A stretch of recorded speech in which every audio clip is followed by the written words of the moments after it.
ओम शांति 9/12/70। पुरुषार्थ का मुख्य आधार कैचिंग पावर। आज हरेक की दो बातें देख रहे हैं कि हरेक कितना नॉलेजफुल और कितना पावरफुल बने हैं। उसमें भी मुख्य कैचिंग पावर हरेक की कितनी पावरफुल है, ये देख रहे हैं। पुरुषार्थ का मुख्य आधार कैचिंग पावर है।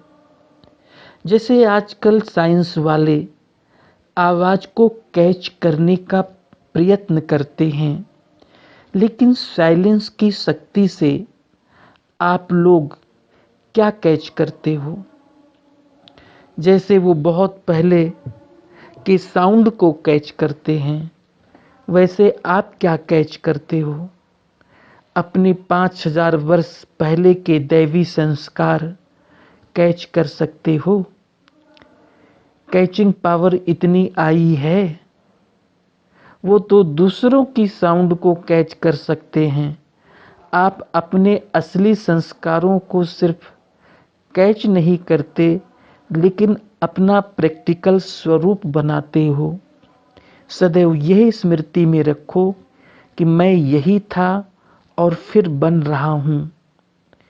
जितना जितना उन संस्कारों को कैच कर सकेंगे, उतना स्वरूप बन सकेंगे। अपनी स्मृति को पावरफुल बनाओ, अर्थात श्रेष्ठ और स्पष्ट बनाओ। जैसे अपने वर्तमान स्वरूप का, वर्तमान संस्कारों का स्पष्ट अनुभव होता है, ऐसे अपने आदि स्वरूपों और संस्कारों का भी इतना ही स्पष्ट अनुभव हो। समझा? इतनी कैचिंग पावर चाहिए। जैसे वर्तमान समय में अपनी चलन व कर्तव्य स्पष्ट और सहज स्मृति में रहती है, ऐसे ही अपनी असली चलन सहज और स्पष्ट स्मृति में रहे।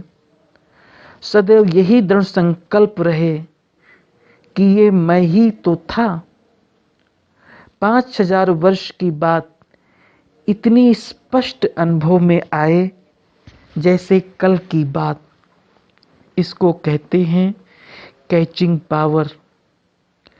अपनी स्मृति को इतना श्रेष्ठ और स्पष्ट बनाकर जाना।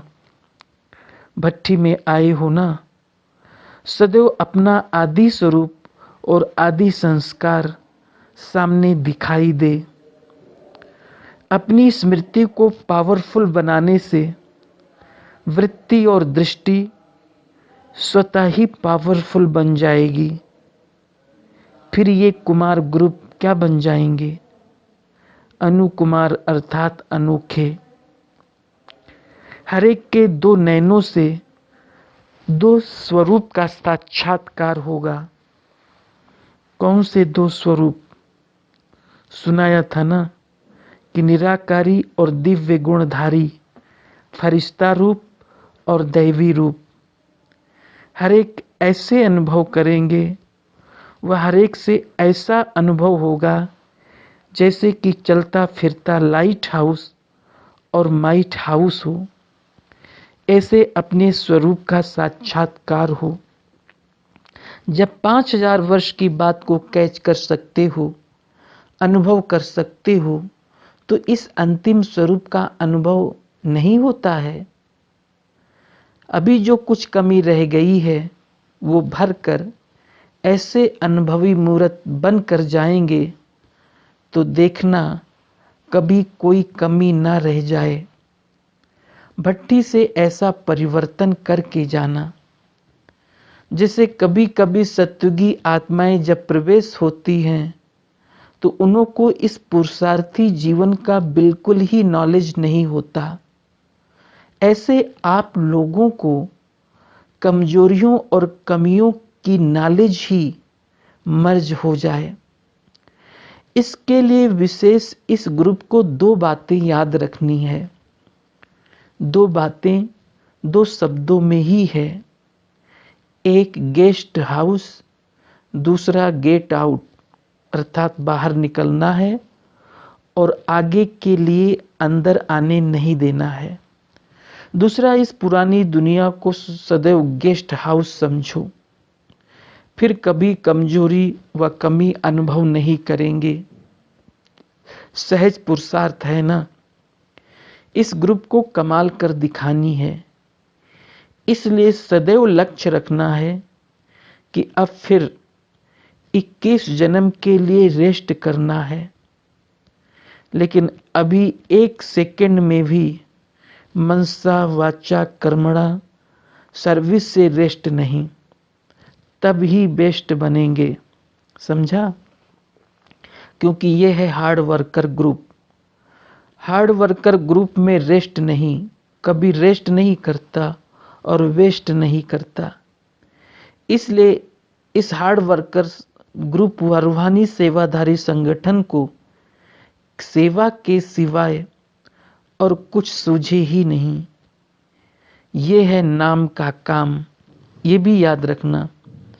सेवा प्रत स्वयं को ही ऑफर करना है, तब बाप दादा से ऑफरिंग मिलेगी।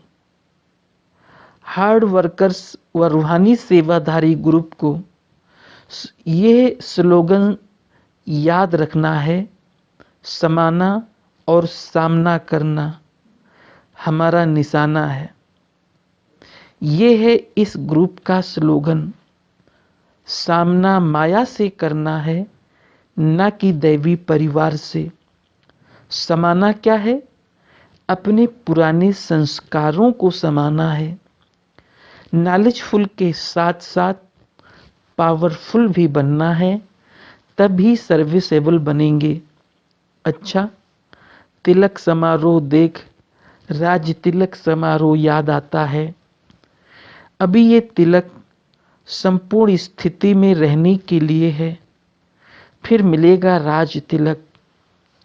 ये तिलक है प्रतिज्ञा और प्रत्यक्षता का तिलक। इतनी पावर है। रूहानी सेवाधारी ग्रुप के लिए ये खास शिक्षा दे रहे हैं। अपने को जितना अधिकारी समझते हो, उतना ही सत्कारी बनो। पहले सत्कार देना, फिर अधिकार लेना। सत्कार और अधिकार दोनों साथ साथ हो। अगर सत्कार को छोड़ सिर्फ अधिकार लेंगे तो क्या हो जाएगा? जो किया वो बेकार हो जाएगा। इसलिए दोनों बातों को साथ साथ रखना है। अच्छा, ओम शांति।